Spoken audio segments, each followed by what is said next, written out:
everyone, welcome to Sweet Tomato Vine Homestead. I'm Linda, and y'all, I am out here early.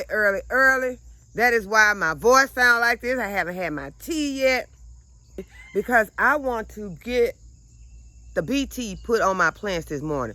I was editing the other day and I noticed that I don't know if it's a hornworm because I have not found it. I have not, since I was editing, I did not come out to check to see what it was.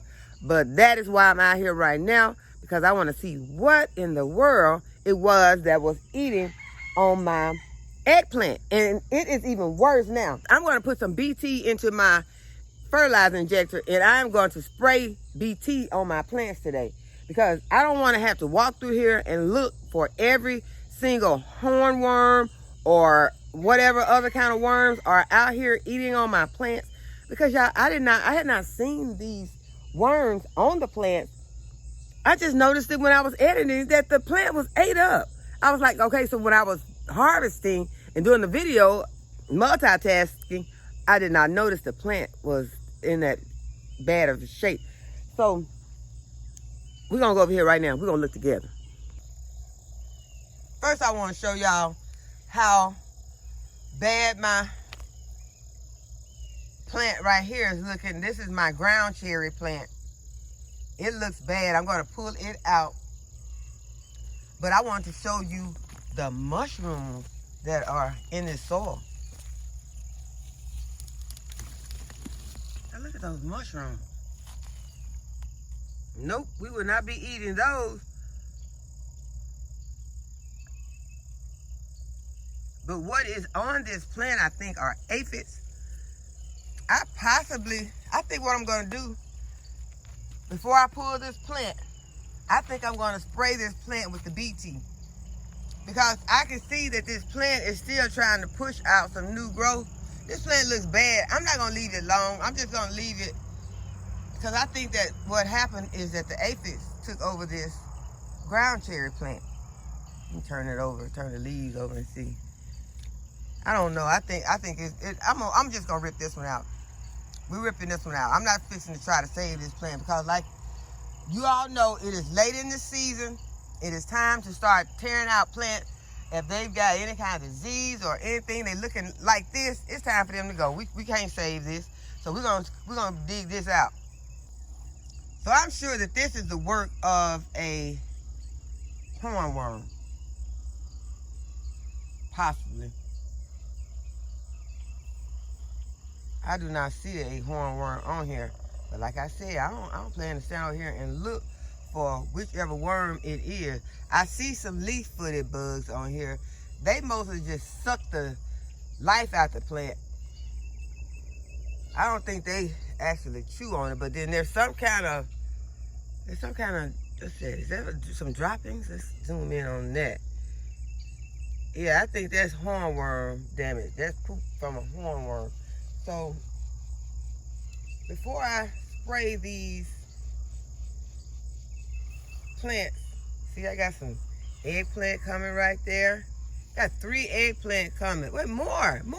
See, the worm is trying to destroy the plant. And all these eggplants are coming, y'all. Look, 1, 2, 3, 4. Then I got one big one over here, but he's not, they've been working on this plant too. Then there's a big one over there. See this big eggplant right here? So these, can y'all see that big eggplant right there? So I did not look because, y'all, it's early. Like I said, I need to go ahead and get this stuff on. But what I want to do, I did want to harvest some before I do this. There's just a few peppers on here. That's right here behind these eggplants. Because, see, they're not eating on the pepper. Wait a minute. Yes, they are. They eat on the pepper plants, y'all. Whatever it is, the move from the eggplant to the pepper plant. So if I keep looking, I'm probably going to run up on the culprit. These are my lizard peppers right here. And this is what I was showing you all on the video when I noticed that this plant has been ripped up by something. So I'm not going to continue to look in here for whatever it is. I'm just going to go ahead because I want to get this BT sprayed. I am not going to continue to look for whatever it is. I'll find it when I find it. But for right now, for right now, I just want to go ahead, get the BT sprayed before all of my pollinators start coming out. I want to try to harm as few pollinators as I possibly can. So that is what I'm going to do. I'm going to go ahead. I'm going to mix up my spray in my 5-gallon bucket. I'm going to let that injector inject it out into my water hose. I have a backflow preventer on my spigot so that none of the same way that none of the fertilizer can go back into my water supply, my water source, then none of the BT can go back into my water source. We will only be using this particular water hose for fertilizing and for spraying our plants. So we don't want anyone drinking out of this hose. So because it's going to have whichever one of these things in it will be inside of this hose. We're not going to be able to probably get that washed out. That's going to be the BT and the fish emulsion. So y'all, let's go ahead and get started because I got a lot of plants I want to spray.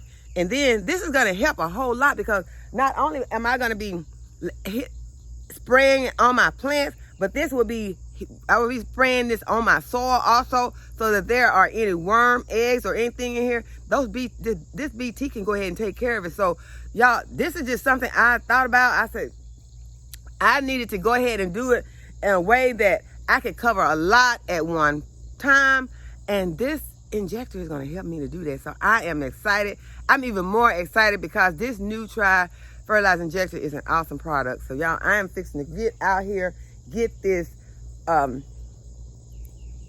most of my garden sprayed this morning with this BT because the bugs they're out here, and that's just proof right there that they're sneaky. So y'all, let's go ahead and get started.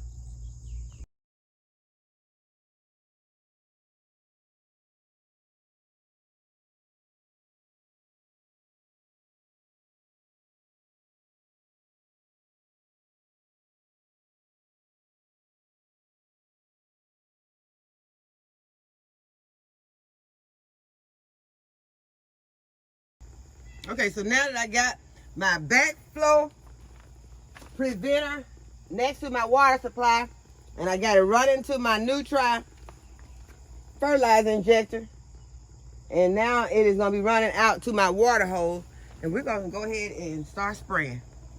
Okay, y'all, let's kill some worms.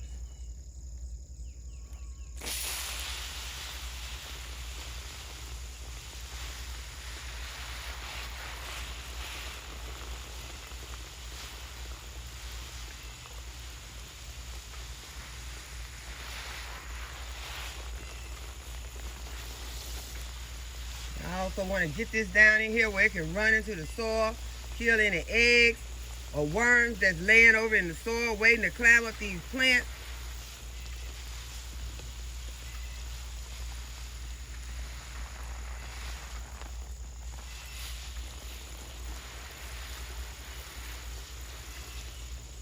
And I'm going to spray these plants down good, so I'm not going to harvest anything today.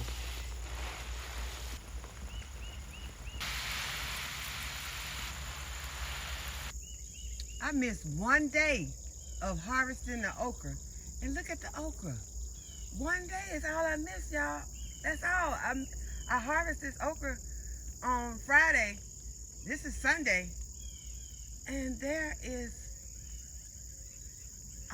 those pods are most definitely going to be hard. A lot of those are going to be hard. So we'll get those in just a few minutes. But wow. One day made a big difference. So that shows you how much our heat is increasing right now. So if you need something that get germinated, this is the time to go ahead and plant it because stuff is really growing. I have some out there that are still going to be good, but a lot of them, I can see at least 10 hard pods. I have a problem with aphids on this tree. Go ahead and give it some of this BT.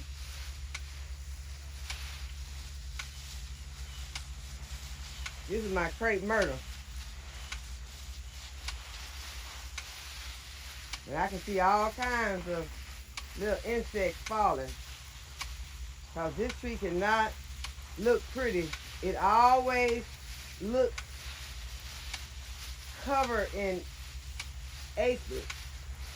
So now that I have this way of spraying and can get a nice hard spray, because see, I can spray even harder. I can use a jet spray on this. I don't know if that is, I don't want to tear up my tree, but I could use a jet spray on this. Or wherever I need it. If there was somewhere I needed a jet spray of it to go ahead and clean the plant of the aphid. But right now I'm just going to go ahead and apply some.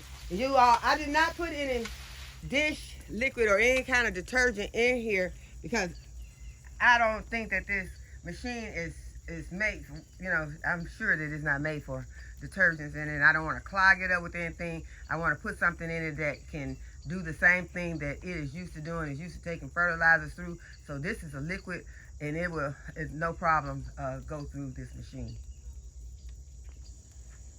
My Rosa Sharon also be getting beat up with aphids. I'm gonna give it a nice spray. Treat my plants. Y'all, I am feeling so good about this. Get rid of some of these bugs, and I think that these plants are gonna be looking so much better out here now that they're not gonna have these worms or these aphids on them because this BT is gonna be taking care of that.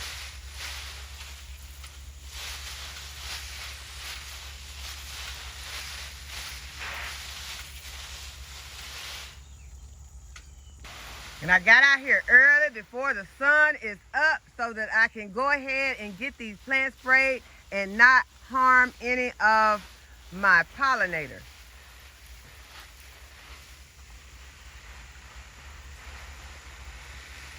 I'm spraying in here because this is where my pink squash is, pink banana squash. And so I am spraying my pink banana squash. So if some of these zinnias get sprayed in the process, then that'll be okay. But I do want to harvest. I'm going to spray these zinnias too because I want to harvest some of these zinnias and take them inside. And that way, if there are any bugs in these zinnias, they'll go ahead and vacate the premises so that they won't be flying all over my house. And I took those sunflowers in. I did not have any problems with any insects from those sunflowers. So I am very happy about that.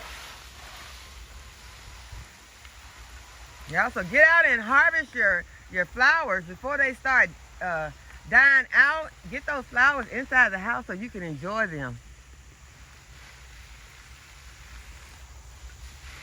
I have some brassicas over there.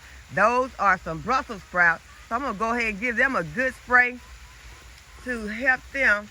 That's what I'm spraying right there, are Brussels sprouts, to make sure that if there are any insects, any aphids, or any worms on them, that they will go ahead and leave so that I can get ready to harvest my Brussels sprouts.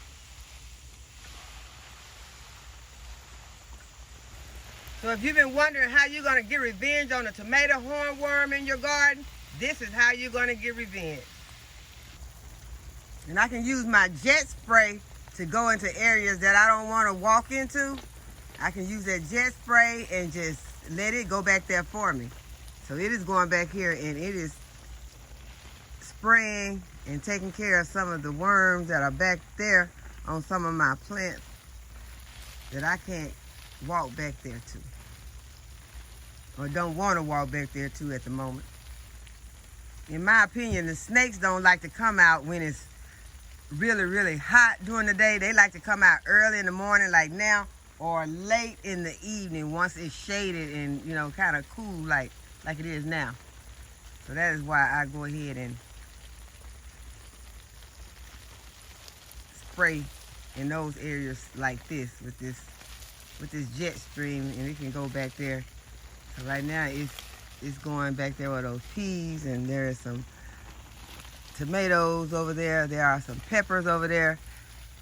And so I am spraying the worms off of my plants, hopefully killing their eggs, taking care of that tomato hornworm. This is one time that I am not worried about it. I'm going to go ahead and spray my plants. The sun is going to come out later on and these plants will be fine. It's going to get hot today. They'll be fine. I don't have to worry about anything, any diseases or anything no more than what's already on it. Can't, you know, this is, a lot of these plants about to get pulled out, but in that process, if there's anything that's still out here that is wanting to still grow, then it'll have a chance to do that once these worms are taken out of the garden. So let's go ahead and we're gonna get these taken care of. And I'm not gonna put any on my okra. I'm gonna go back here, I'm gonna harvest the okra. But I'm gonna go ahead and finish doing the entire garden, and then I will be back. Okay, so I've gotten finished with the garden just in time because I've used up all of the solution that I had in my 5-gallon bucket. So now I'm gonna take care of the chickens. Okay, what I want to do for them, I want to give them some bedding today, and I want to give them their food. They have water. Good morning.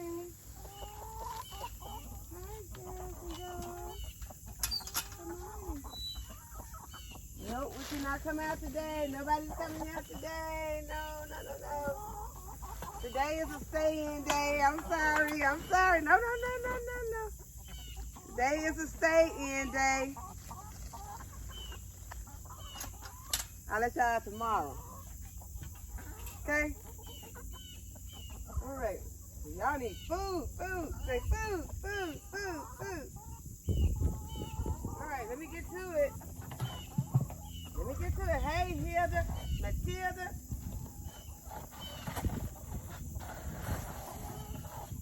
There you go. Kane, why you standing back here? You gotta get over here and eat. You know, how y'all balls get way over there? All right.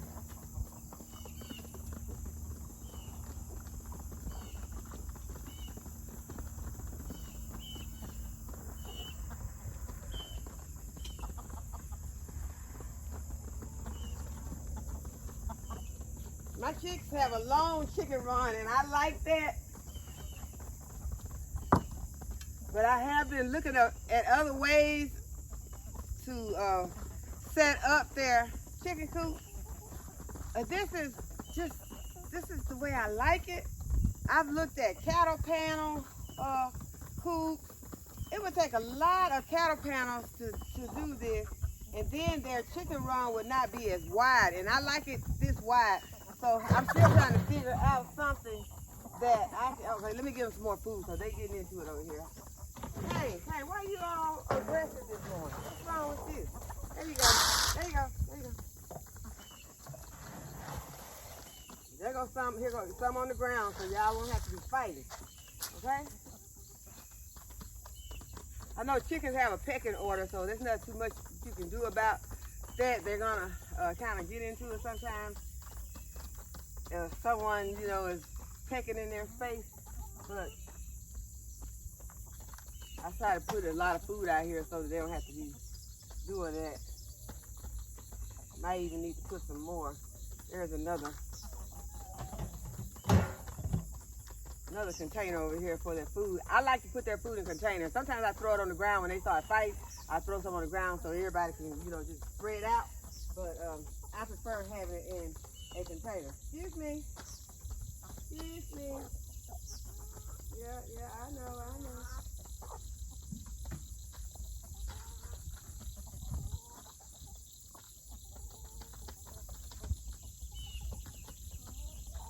Okay, so there's the third container. I'm gonna give them a scoop of that. And I just noticed something. Well, I had thought about it before. But what I'm going to have to do is I'm going to have to buy some of the starter food for the chicks that are potentially going to hatch out. Whoa, wait, wall.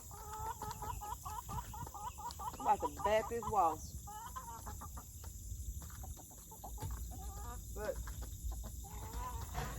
because the new chicks can't eat this feed that I'm putting out here for them.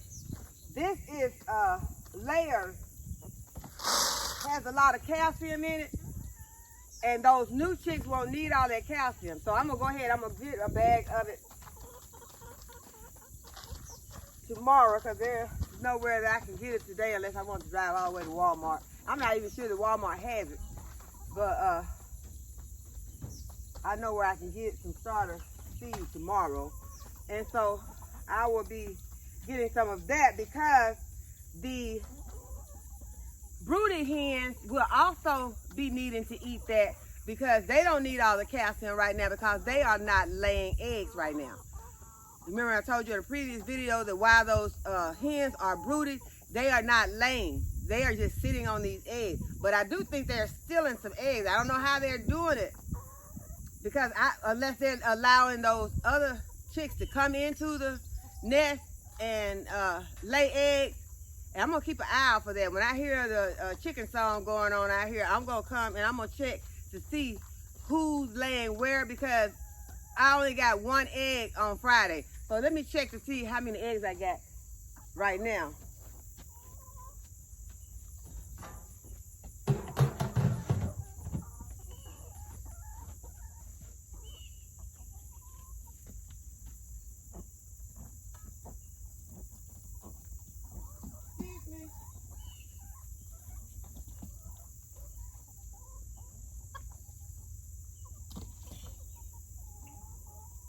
Got 5 eggs.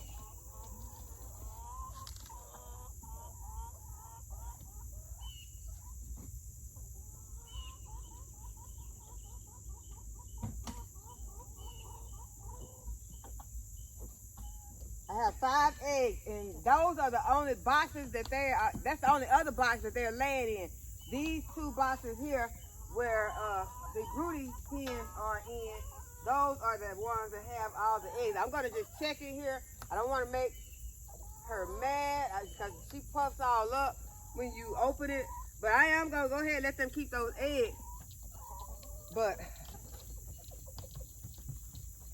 it should be getting close to the time that some of these eggs should be hatching. So I'm gonna go ahead and get that food ready in case we do get some chicks. Hopefully we'll get some. And I'll have some new little chicks out here, and that's gonna be very exciting.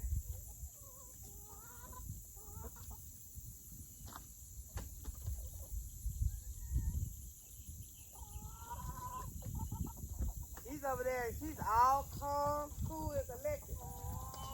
I got somebody over here in this other box, but I haven't. They could be getting in this box, laying eggs, and that Rhode Island Red could be stealing those eggs, because there is a box right next to her.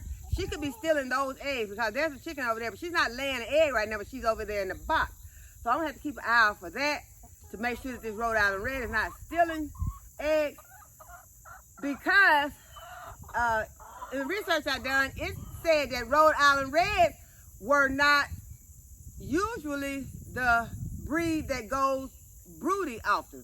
So, rare occasions, it's not no can't or won't ever, but most of the time, the Rhode Island Red don't go broody. But I did have, that's who I had go broody before, so that's one of those myths that we can debunk on this homestead, because the one time that I had a chick that went broody when I didn't really know what the heck was going on, and it was Henrietta. And y'all, she went through it. She went through the entire stage. She was broody. She would not come out to eat but once a day, sometimes once every 2 days. I don't know. She may have been coming out at a time that I wasn't out here, but we saw her when she would come out, and she would have that spurt of energy. And it would be like, because she's been sitting in here on the nest the entire time, and so all that energy built up, and when she would come out, she would just take off, just running across, and I was like, what is wrong with that chicken? But I found out later it was that burst of energy that she was having. And so she would also go and she would eat, and she would let out these huge poops, because she was only coming out that one time to do it. And so she would be, she would have a big gob of it. And so those are some of the things that I noticed, and that was before I knew what was going on. So then I researched it, and I found out what was going on with her, that she was broody, and she was in there hogging all those eggs. But at that time, I did not try to let her, I didn't try to let her hatch those eggs. I was trying to discourage her from hatching the eggs because I had read about how it was kind of dangerous for that chick because it would cause them to become malnourished and things like that. So I was trying to keep her from being broody. I was trying to, I was taking the eggs every day that she had and taking them inside. But this time I decided, since I've done research on it and I know that this is just natural for them, although once they come out of this broody stage, y'all, they look bad. Henrietta looked so bad, the other chickens wouldn't even have anything to do with her. They were like, nah, you gone now. We don't know. But they just would not. They would not. They treated her bad. So that is one thing I was trying to, prevent, and, was hoping to prevent with these. But I see now that it's just a natural thing, and you just have to let those things, those natural things happen. And, you can't be out here the same way with the pecking order. I can't be out here trying to stop them from fighting over the pecking order. That's their natural instinct. So sometimes you just have to let them do their natural thing. Okay, but I'm gonna go ahead. I do want to go ahead and put this bedding out, but I did plan to. I was going to get some of this. Let me see if there's enough. I was going to get some of this chicken manure. I was planning to get some chicken manure and put it in something, and I was going to take it and put it somewhere and let it, compost some more so that I can have it to put on my garden. I was going to let some of this chicken manure compost, and I was going to put it on the garden. So I still would like to do that, but first I'm going to check to see how much, because it piles up, it gets piled over in the side. I could just go ahead and put some new bedding in this area and then come back, because I'm not trying to do all that right now. I'm ready to go back in, have some things that I want to take care of inside this morning. So I'm not going to stay out here a long time, but oh yeah, I have a lot. But also, I'm definitely going to put my mask on when I do that. So let me go, and I'm gonna get my mask and put it on. Then I'm gonna get some of this manure. I did not bring my mask out, and that's one thing I must have. If you're gonna be working in this dust that has manure in it, be sure to have your mask. You don't want to encounter any breathing problem, because some of them you can shake, some of them you might not be able to shake. So make sure that you protect your face and your respiratory system.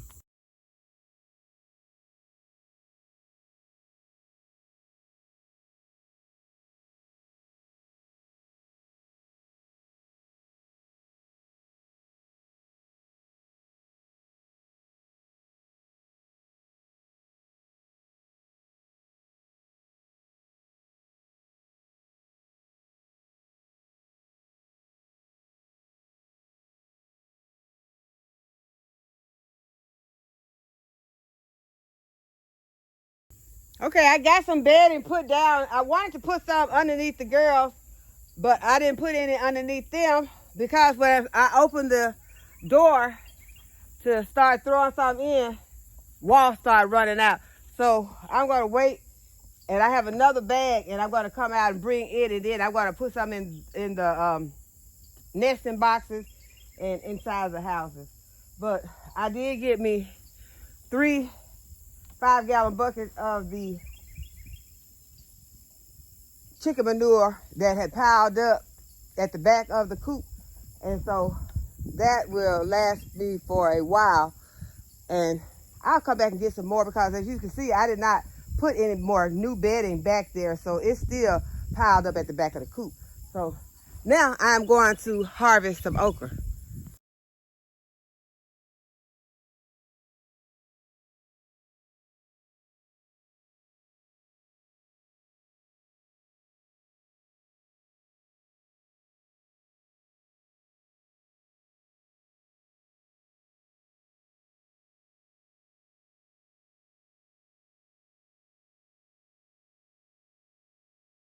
Okay, so what I'm thinking probably happened on Friday is that I did miss some of these okra pods because I can't see how these okra pods could have gotten this out of hand in one day. So I obviously missed some. So this is, I'm gonna wait till I get in the house to show you all, because if I lean the camera over, I'm gonna have this vertical. So I'll take it in the house. Okay, so this is my harvest of okra for today.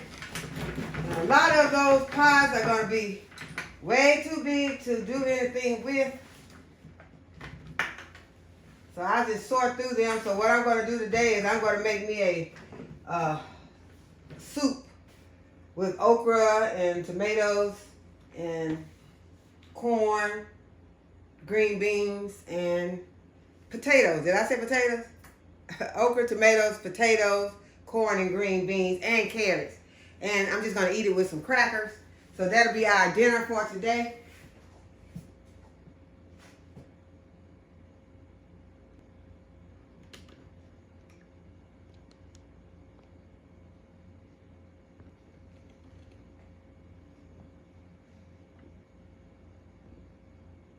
So I hope that you all have enjoyed the video today and that you'll give it a thumbs up and subscribe to my channel. Hit the notification bell to be notified whenever I upload a new video. And as always, thanks for watching. I'll see y'all in the next video. Bye-bye.